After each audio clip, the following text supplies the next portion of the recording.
Nous amorçons la seconde partie de cette émission qui reçoit aujourd'hui le ministre de la Communication porte-parole du gouvernement du Cameroun, M.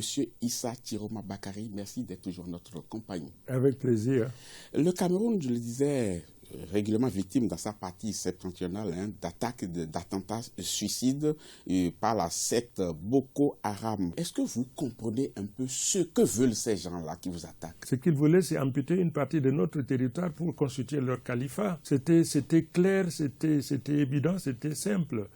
La seconde préoccupation de ces gens-là, c'est également faire du Cameroun une ressource à partir de laquelle ils devaient s'alimenter. S'alimenter en carburant, s'alimenter en médicaments, s'alimenter en nourriture, par exemple. Dieu merci, fier de notre armée, de la solidarité de son peuple derrière son chef, nous avons tenu tête à ces grands bandits et l'objectif visé aujourd'hui, c'est leur éradication. Monsieur le ministre, je voudrais appuyer quand même ce que vous venez de dire en disant que vous avez réussi à stopper ces individus-là à ne pas entrer à l'intérieur du Cameroun. Ils sont restés, ils ont été cantonnés au nord et tout cela. Je voudrais devant cette caméra saluer quand même l'effort de ces soldats-là qui sont au front. Mais ce qui m'étonne, monsieur le ministre, et vous serez bien d'accord avec moi, c'est que ces soldats totalisent aujourd'hui des arriérés de salaire ou de primes.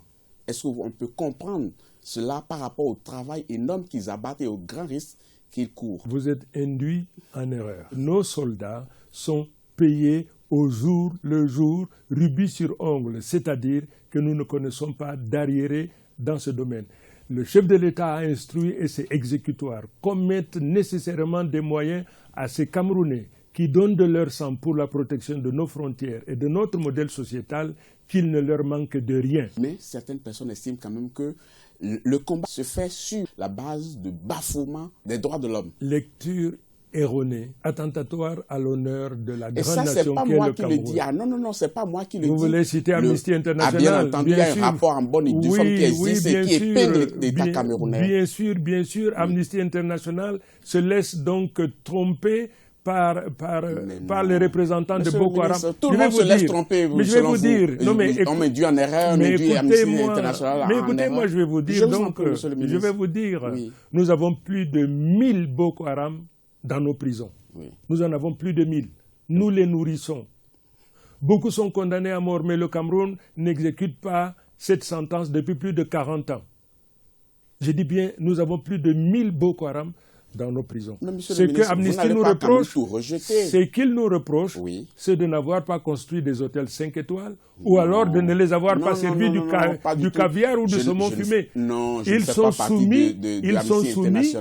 soumis au même traitement auquel nos Monsieur le ministre, des images existent aujourd'hui et circulent un peu partout. On voit des soldats quand même soumettre des individus qu'ils ont arrêtés sous prétexte qu'ils sont des terroristes, les soumettre à des traitements dégradants. Vous n'allez pas le nier quand même, monsieur le ministre. On ne dirait pas que vous vivez l'ère d'Internet, cher monsieur. On peut monter tout ce qu'on veut. Vous le savez très bien.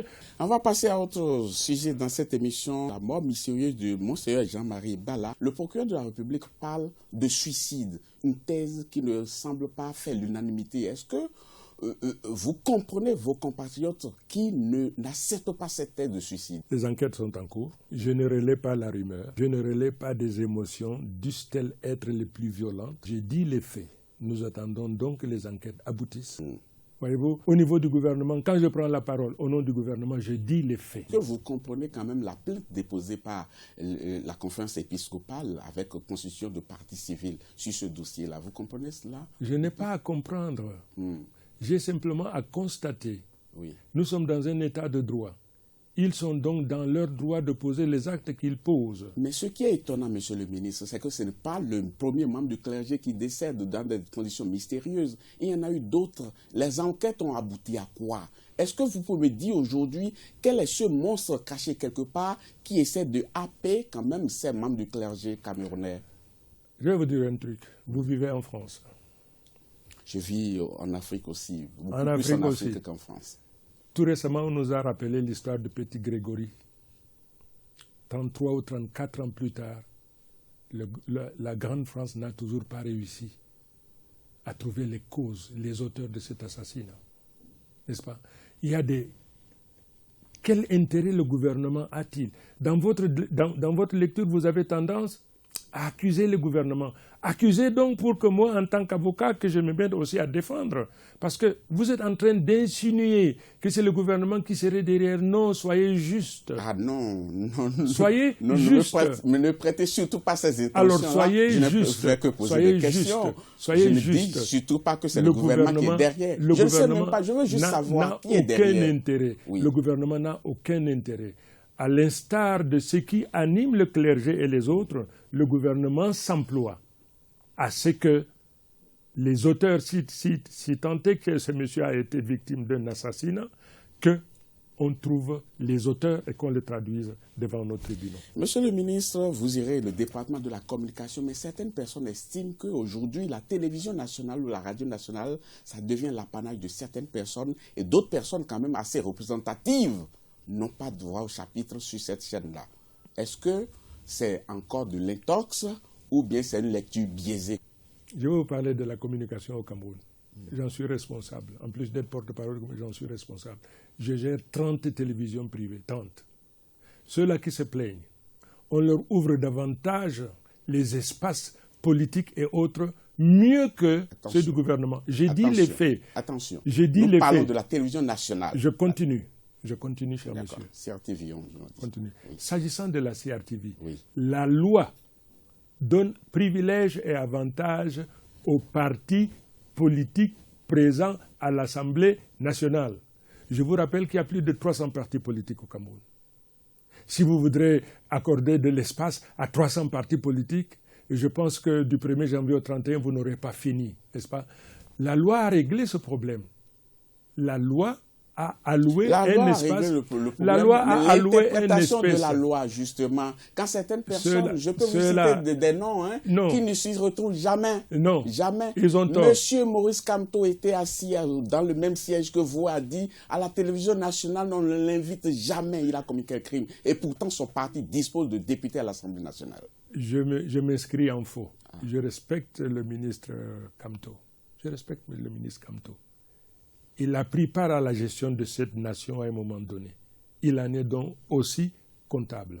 Nous avons effectué les calculs en termes d'allocation de temps à chaque parti politique au prorata du nombre de députés qu'il a.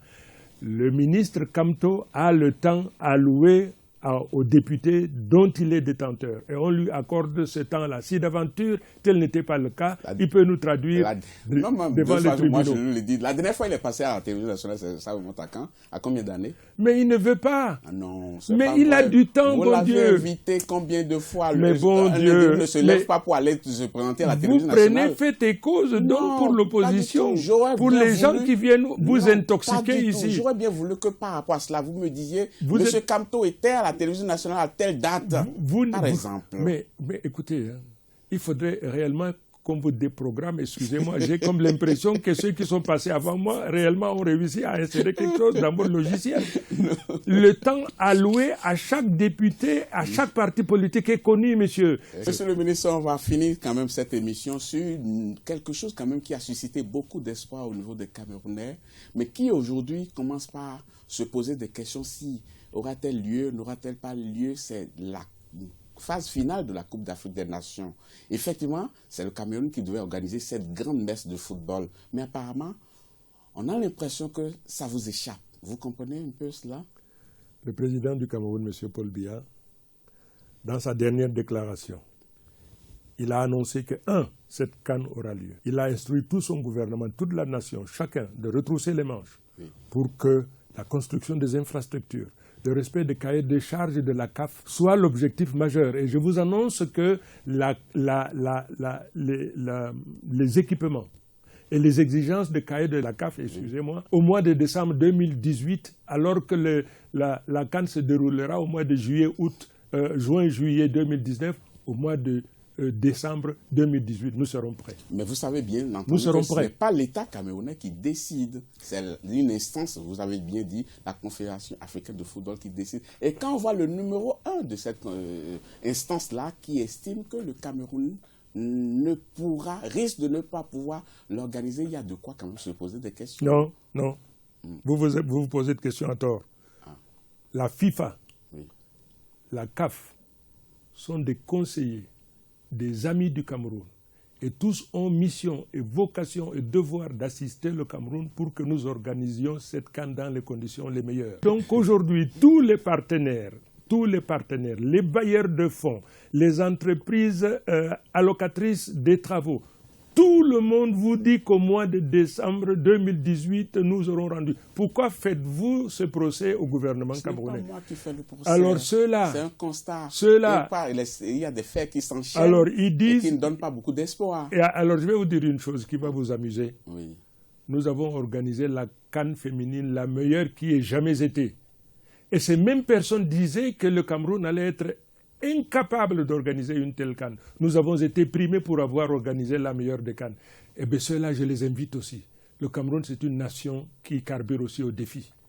Nous leur prouverons que nous sommes, pas seulement nous sommes capables, nous organiserons probablement l'une des meilleures CAN. Monsieur Tiroma, j'aurais bien voulu passer encore plus de temps avec vous, mais malheureusement, nous sommes à la fin de cette émission.